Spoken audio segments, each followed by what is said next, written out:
Hello viewers, चलिए आज हम आपको बताने जा रहे हैं issue of shares at premium वाले में बहुत सारे लोगों को प्रॉब्लम था, तो मैंने सोचा कि चलिए एक और वीडियोस हम इस पर बनाएं ताकि कॉन्सेप्ट अच्छे से क्लियर हो जाए। तो issue of shares at premium को समझने से पहले हम आपको थोड़ा सा पहले आपको इसका बैकग्राउंड बता दें कि सिक्योरिटी प्रीमियम जो होता है ना, एस प्रीमियम जो होता है वो कंपनी के लिए फ़ायदा है, बेनिफिट है। ध्यान रखिएगा क्या है, बेनिफिट है। तो जब भी हम जर्नल एंट्री करते हैं तो जब फ़ायदा होगा तो हमेशा ध्यान रखिएगा उसको हम लोग क्या करेंगे, क्रेडिट करेंगे। क्या करेंगे, क्रेडिट करेंगे। ठीक है ना, इतना ध्यान रखिएगा। फिर हम जैसा जैसा क्वेश्चन आता चला जाएगा हम उसका ट्रीटमेंट बताते चले जाएंगे। तो जरा सा देखें अगर इस सवाल में, तो एक क्वेश्चन नंबर 1 में हमने एक क्वेश्चन बनाया है। ये देखिए, एक्स लिमिटेड इशूड 1000 शेयर्स। हम छोटा सा एक एग्जाम्पल लेके हम आपको समझाने की कोशिश कर रहे हैं। एक्स लिमिटेड एक कंपनी है, issued 1000 shares of ₹10 each. 10 each, ये जो 10 ईच है ना, इसको हम लोग, ये 10 रुपया जो है, इसको हम लोग फेस वैल्यू भी बोलते हैं।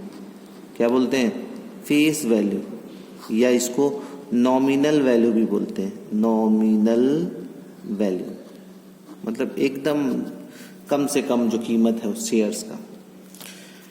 Eight 10% premium, 10% premium. तो प्रीमियम का हमेशा एक बात ध्यान रखिएगा, जो ये 10%, 20% या जितना भी प्रीमियम का पैसा होगा वो सब फेस वैल्यू का ही हम निकालते हैं। फेस वैल्यू 10 है तो 10 का 10% निकालेंगे। फेस वैल्यू अगर 100 है तो 100 का 10% निकालेंगे। बात समझ में आ रहा है। फेस वैल्यू जितना रहेगा हम प्रीमियम का जो परसेंटेज है उसी पर निकालेंगे। तो 10% का अगर हम देखें तो 10 रुपया है एक फेस वैल्यू, और उसका हमको 10% निकालना है। तो ये रहा 10, और परसेंट के बदले हम क्या दे दिए नीचे 100। तो प्रीमियम का पैसा कितना आएगा, 1 × 1 कितना, 1, 1 रुपया। ठीक है, 1 रुपया आएगा। तो अब हमने क्या किया, पेमेंट वॉज मेड, हमने शॉर्ट में लिखा है question, payment was made as ₹2 1, और ₹4, और फिर ₹2, फिर ₹3। ये 4 इंस्टॉलमेंट में है। हमने नाम बता चुके हैं हम कि पहला इंस्टॉलमेंट को क्या बोलते हैं, शेयर एप्लीकेशन। दूसरे वाले इंस्टॉलमेंट को क्या बोलते हैं, शेयर अलॉटमेंट। तीसरा शेयर फर्स्ट कॉल। चौथा share second and final call.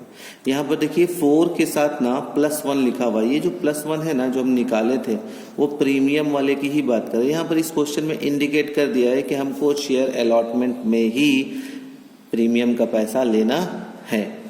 तो हमने इसको कर दिया 4 + 1। ठीक है ना। तो अब देखिए, we are subscribe by the public, money receive, सारा सब्सक्राइब भी हो गया और पैसा हमको मिल गया। तो पहला 2 एंट्री तो नॉर्मल सा एंट्री कर देंगे। 2 का रेट से हम 1000 कितना हो जाएगा, bank account debit to share application, 2 × 1000 2000। दूसरा एंट्री उसको ट्रांसफर का करेंगे, तो ट्रांसफर का share application debit to share capital, उसको हम नहीं बताने जा रहे। हमारा ट्रीटमेंट प्रीमियम से कहाँ पर शुरू होगा, तो चूंकि प्रीमियम यहाँ बोल दिया है किस पर, अलॉटमेंट पर, तो सिर्फ अलॉटमेंट पर ही हम प्रीमियम पर चर्चा करेंगे। क्या करेंगे, तीसरा जो एंट्री जब हम करेंगे तो शेयर अलॉटमेंट अकाउंट। तो अगर हम देखें तो शेयर अलॉटमेंट अकाउंट कितना से है, शेयर अलॉटमेंट अकाउंट में बात किया जा रहा है 4 रुपया के बारे में। कितना रुपए के बारे में, 4 रुपए के बारे में। तो इस 4 रुपया हमको अलॉटमेंट में लेना है। कितना लेना है, 4 रुपया अलॉटमेंट में लेना है। लेकिन ये पैसा किन किन का होगा, तो एक तो शेयर का पैसा होगा और एक प्रीमियम का पैसा होगा। तो जब 4 रुपया हमको अलॉटमेंट के इंस्टॉलमेंट में लेना है और हमको सिक्योरिटी प्रीमियम पे बोला है कितना लेने के लिए, 1 रुपया, तो ऑब्वियस सी बात है शेयर का पैसा कितना होगा, 4 में से 1 गया तो कितना बचेगा, 3। तो शेयर का पैसा ही शेयर कैपिटल अकाउंट में जाएगा। हमेशा ध्यान रखिएगा, शेयर का पैसा ही शेयर कैपिटल अकाउंट में जाएगा। फिर से समझिए कि अलॉटमेंट में कितना लेना था, 4 रुपया, जिसमें से प्रीमियम का पैसा कितना था, 1 रुपया, रिमेनिंग कितना बचा, 3 रुपया। तो 3 रुपया किसका होगा, इंस्टॉलमेंट में, वो जो जाएगा कहाँ, शेयर कैपिटल अकाउंट में। तो अगर आप जनरल एंट्री देखें तो share allotment account debit 1000 shares करना था, 4 का रेट से हमने कर दिया 4000। प्रीमियम पे भेजना था 2 share premium, 2 security premium account 1000, चूँकि 1 रुपया था प्रीमियम का, 1000 शेयर्स है तो 1 रुपया के हिसाब से लेना है, तो 1000 शेयर का 1000 रुपया। रिमेनिंग पैसा अगर ऐसे नहीं समझ में आ रहा तो रिमेनिंग पैसा 4000 करना था, 1000 कर चुके, 3000 और इस तरह से, या फिर इस तरीके से तोड़ कर लीजिए कि शेयर कैपिटल में कितना जाना चाहिए। अगर वही चीज़ सोचिए कि अगर हम बोलते हैं कि अगर एक एग्जांपल ले लेते हैं थोड़ा देर के लिए कि मान लीजिए कि आपको शेयर अलॉटमेंट में 5 रुपये लेना है, इस 5 रुपये में 2 रुपये आपका प्रीमियम का है, तो कैपिटल में कितना जाएगा? 3 जाएगा। वही चीज़ को आप देखिए, प्रीमियम को पैसा को छोड़कर, प्रीमियम का तो अलग से जा ही रहा है 2 सिक्योरिटी प्रीमियम करके, तो हमने कर दिया यहाँ पर ड्यू का एंट्री हो गया। उसके बाद क्या? Bank account debit to share allotment, 4000 लेना था, 4000 ले लिए। फिर उसके बाद 5वां एंट्री, 6ठा एंट्री, 7वां एंट्री और 8वां एंट्री, ये सब क्या होगा? नॉर्मल जैसे आप ड्यू रिसीव करते थे वैसे ही करेंगे। ठीक है, आइए एक और जो है थोड़ा सा ये लंबा एग्जाम्पल है, थोड़ा ध्यान रखिएगा, थोड़ा इसको समझने का कोशिश कीजिएगा।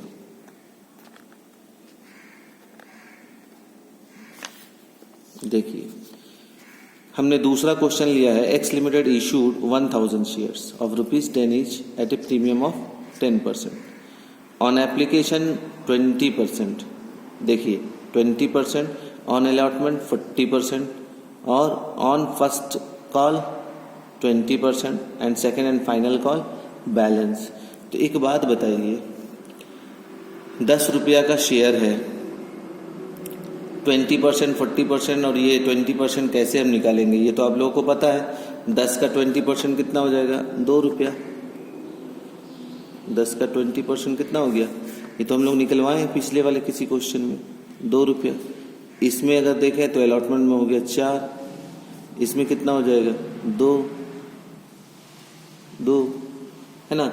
उसके बाद भी देखिए, प्रीमियम के बारे में बोला नहीं है कि प्रीमियम हम कहाँ लेना है। तो चूंकि हमने एक बात बताया है आपको कि अगर सिक्योरिटी प्रीमियम के बारे में अगर कोई डिटेल में पता ना हो कि कहाँ लेना है, तो हम हमेशा उसको कहाँ मानते हैं कि उसको हम लोग अलॉटमेंट पर ही ले रहे हैं। तो ऐसे सिचुएशन में फिर हम लोग क्या करेंगे? तो ये जो 4 रुपया है, देखो फेस वैल्यू कितना था? 10 रुपया, 10 का 10%, 1 रुपया अभी हम कहीं निकाले थे इससे पहले वाले क्वेश्चन में। तो 4 रुपया में ना, ये ध्यान रखिएगा कि उसमें +1 1 रुपया जो है वो क्या है? प्रीमियम का इंक्लूडेड है। ठीक है, फर्स्ट कॉल का आ गया। अब जरा सा बताइए कि एप्लीकेशन पे कितना? 2 रुपया शेयर का पैसा, अलॉटमेंट में शेयर का पैसा कितना होगा? प्रीमियम का लेकर 4 है तो 1 रुपया प्रीमियम का था, तो कैपिटल का यानी शेयर का पैसा कितना होगा? 3 रुपया। तो 3 2 5, फर्स्ट कॉल में कितना था? 2 रुपया, 5 2 7 और सेकेंड एंड फाइनल कॉल पे कितना जाएगा? चूंकि 10 है टोटल तो 7 हो गया, तो अब इस पर कितना लेंगे? 3। ठीक है, थोड़ा सा समझने की कोशिश कीजिएगा। Application will receive for 1200 shares. अब देखिए, हम 1000 शेयर्स कंपनी इशू करना चाह रही थी, लेकिन उसको शेयर का एप्लीकेशन कितने का मिल गया? 1200 शेयर्स का। तो अब ये केस कैसा है? कैसा केस होगा? ये केस होगा आपका ओवर सब्सक्रिप्शन का। एक्सेस मनी वेयर क्या हो गया? एक्सेस मनी को देखिए, केस 1 में हमने डाला है रिजेक्टेड। अगर रिजेक्ट कर रहे हैं तो क्या होगा? इसके केस नंबर बी अगर एडजस्ट कर रहे हैं तो क्या होगा? और case number C 100 shares were rejected और 100 शेयर्स वेयर एडजस्टेड, यानी बोथ के केसेस में क्या होगा? तो जरा देखिए, हमने केस 1 को पहले सॉल्व करने का कोशिश किया है। तो केस 1 में चूंकि हम लोगों को कितना था, कितना शेयर्स का आया हुआ है पैसा? 1200 शेयर्स का। एप्लीकेशन पे कितना रुपया मिलना था? 2 रुपया। तो 1200 इंटू 2 के हिसाब से आप बैंक अकाउंट में पैसा ले लीजिए। सबसे पहले आ गया वो आपके अकाउंट में, तो हमने क्या किया? 12 दूनी 24, bank account debit to share application, ये हमने रिसीव का एंट्री कर दिया एप्लीकेशन का। ठीक है, उसके बाद रिसीव जब करेंगे एप्लीकेशन का, तो उसके तुरंत बाद ही हम लोग क्या करते हैं? उस एप्लीकेशन के पैसे को हम लोग कहाँ ट्रांसफर करते हैं? कैपिटल अकाउंट में।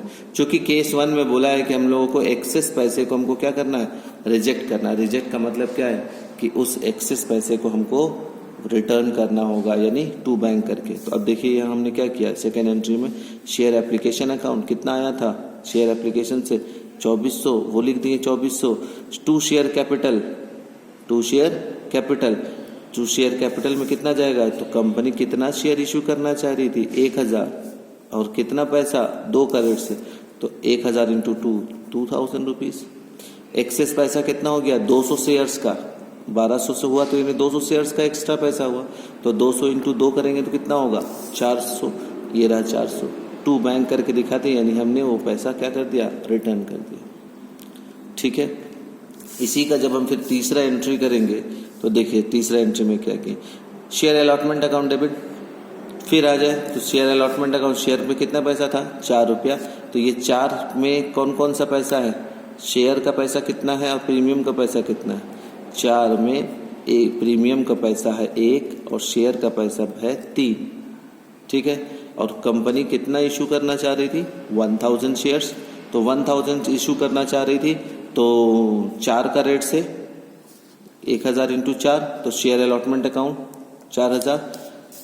शेयर का पैसा शेयर कैपिटल अकाउंट में जाएगा, कितना था 3 रुपया, 3 इंटू 1000 3000। उसके बाद प्रीमियम का पैसा 1 रुपया, 1000 शेयर्स का 1 रुपये के हिसाब से 1000 रुपया। ड्यू का एंट्री, अब जब ड्यू किए हैं आप 4000 से, तो bank account debit to share allotment, जैसे आपको 4000 रिसीव करना है वैसे आप रिसीव कर लीजिए, सीधा सच्ची 4000 प्रीमियम के साथ रिसीव करेंगे। उसके बाद आपको 5, 6, 7 और 8 नॉर्मल एंट्री, जैसे आप ड्यू रिसीव करते थे वैसे ही करना पड़ेगा। ठीक है, इसके बाद केस नंबर 2, उसी क्वेश्चन में अगर हम आ जाए, क्वेश्चन उतार लीजिएगा, उसके बाद ठीक है ना, घर में भी आप अपना वीडियो पॉज करके क्वेश्चंस को उतार लीजिएगा तो और अच्छे से समझ में आएगा। केस नंबर 2 में बोला था हमको एडजस्ट करना। एडजस्टमेंट का मतलब क्या है कि जो इंस्टॉलमेंट पे हमको पैसा ज़्यादा मिल गया है उसके बाद वाले में हम उसको क्या कर देंगे, एडजस्ट कर देंगे। मतलब एप्लीकेशन पे मिला है ज़्यादा तो अलॉटमेंट में कर दीजिए, अलॉटमेंट में मिला है ज़्यादा तो फर्स्ट कॉल पे कर दीजिए, फर्स्ट कॉल पे ज़्यादा मिला है सेकंड एंड फाइनल कॉल पे कर दीजिए। जहाँ मिला है उसके नेक्स्ट वाले इंस्टॉलमेंट पर हम उसका एडजस्टमेंट कर देंगे, और फिर पैसा बच जाएगा तो उसके बाद वाले इंस्टॉलमेंट में करेंगे, ऐसा ज़रूरी नहीं है। ठीक है, तो पहला एंट्री आपको वहाँ हम समझा चुके हैं, bank account debit to share application, तो 2400 रुपये तो मिल गया। दूसरा एंट्री में देखिए वही जहां पर टू बैंक अकाउंट किए थे, यानी पैसा वापस कर रहे थे, उस जगह पर हमने क्या कर दिया, शेयर अलॉटमेंट डाल दिया, क्योंकि हम तो पैसा वापस कर नहीं रहे, हम इसको क्या कर रहे हैं, एडजस्ट कर रहे हैं। क्योंकि एप्लीकेशन पे पैसा ज़्यादा मिला था इसलिए एप्लीकेशन के बाद अलॉटमेंट आता है तो हमने अलॉटमेंट में डाल दिया कि हाँ अलॉटमेंट का 400 रुपये मिल गया हमको। ठीक है, उसी तरह फर्स्ट कॉल का ड्यू किए, ये भी एंट्री हम आपको पिछले वाले केस में समझा दिए। अब देखिए 4 नंबर में एंट्री में क्या होगा, bank account debit to share allotment. चूंकि शेयर अलॉटमेंट का पैसा हमको कितना लेना था, 4000, पहले ऑलरेडी हमको कितना मिल चुका है, 400, तो और कितना मिलेगा, 4000 में से 400 माइनस कर दीजिए, कितना पैसा बचेगा 3600, तो ये रहा 3600। ठीक है, उसी तरह इसका फिर 5वां एंट्री, 6ठा एंट्री, 7वां एंट्री और 8वां एंट्री नॉर्मल एंट्री, जैसे ड्यू रिसीव करते थे वैसे ही आपको करना पड़ेगा। उसी तरह अगर हम 6ठा केस में आ जाएं तो 6 नंबर केस जो आपको बताया गया था, तो 6 नंबर केस में बोला गया था 100 शेयर्स रिजेक्टेड, 100 शेयर्स को हम रिजेक्ट कर रहे हैं और 100 शेयर्स को हम लोग क्या कर रहे हैं, एडजस्ट कर रहे हैं। तो जो रिजेक्ट कर रहे हैं उसको बैंक अकाउंट से पैसा वापस करेंगे और जो एडजस्ट कर रहे हैं उसको हम इंस्टॉलमेंट का नाम दे देंगे। तो देखिए रिसीव किए, ये वाला entry same, bank account debit to share application 2400। अब आइए देखिए शेयर एप्लीकेशन पे हमको कितना मिला था, 2400। अब इस 2400 का हम हिसाब दे रहे हैं कहाँ, टू शेयर कैपिटल में डाल दिए, 1000 इंटू 2000 रुपया चला गया, 2000 रुपया कहाँ चला गया, शेयर का पैसा था तो शेयर कैपिटल में चला गया। अब चूंकि बोला था क्या कि 100 शेयर्स को क्या करना है, रिजेक्ट करना है, यानी 2 का रेट से कितना, 2 का रेट से था तो मल्टीप्लाई 200 रुपया, इसको क्या कर देंगे, रिजेक्ट कर रहे हैं तो कहाँ जाएगा, बैंक वाले में, बैंक ही में तो जाएगा, बैंक में। तो यहाँ हमने क्या किया, टू बैंक अकाउंट 200, आधा बोला था 200 शेयर्स का जो पैसा आया था, तो 200 में बोला था 100 को आप रिजेक्ट कर दीजिए, यही तो बोला था। और 100 को क्या कर दीजिए, एडजस्ट कर दीजिए। तो जो रिजेक्ट किए तो 200 100 इंटू 2 ₹2 था एक का कीमत, तो ₹200 चला गया बैंक में, और ये भी 2 ये चला गया ₹200। तो इसको एडजस्ट करना है, तो एडजस्टमेंट का पैसा कहाँ जाएगा, एप्लीकेशन पे मिला था तो अलॉटमेंट पे एडजस्ट करेंगे। तो देखो उसका एंट्री हमने क्या किया, तो 2 शेयर कैपिटल 2000, 2 बैंक अकाउंट आधा वापस, और फिर 2 शेयर अलॉटमेंट एप्लीकेशन पे मिला था ज़्यादा, तो उसका नेक्स्ट इंस्टॉलमेंट हो जाएगा अलॉटमेंट। तो 2 शेयर अलॉटमेंट में चला गया ₹200। उसी तरह तीसरा में एंट्री जब हम ड्यू करेंगे, तो ड्यू का एंट्री आपको ये बता चुके हैं, ठीक है। अब ड्यू के बाद जब हम पैसा रिसीव करेंगे किसका, शेयर अलॉटमेंट अकाउंट का, तो ऐसे सिचुएशन में तो bank account debit to share allotment. अब देखिए आपको अलॉटमेंट में पैसा मिलना कितना था, 4000 रुपया, 3000 रुपया कैपिटल अकाउंट का यानी शेयर्स का, और 1000 रुपया सिक्योरिटी प्रीमियम का, तो यानी टोटल पैसा मिलना था कितना, 4000 रुपया। और आपको ऑलरेडी कितना मिल चुका है, 200 रुपया। 200 रुपये मिल चुका है ना पहले से, तो 4000 में 200 जब मिल चुका है तो और कितना मिलना चाहिए, 3800। ये रहा रिसीविंग का एंट्री, ठीक है। उसके बाद फिर 4 के बाद आपको वैसी 5, 6, 7 और 8 एंट्री जो होगा उसको आपको नॉर्मल एंट्री करना है, ड्यू रिसीव, ठीक है। अगर फिर भी वीडियो समझ में नहीं आया हो, अगर कॉन्सेप्ट क्लियर नहीं हुआ हो, तो आप हमें मैसेज कीजिएगा, हम फिर कोशिश करेंगे एक आध और वीडियोस प्रोवाइड करने का। अगर वीडियो पसंद आया हो तो लाइक, शेयर और सब्सक्राइब करवाना ना भूलें। Thank you very much.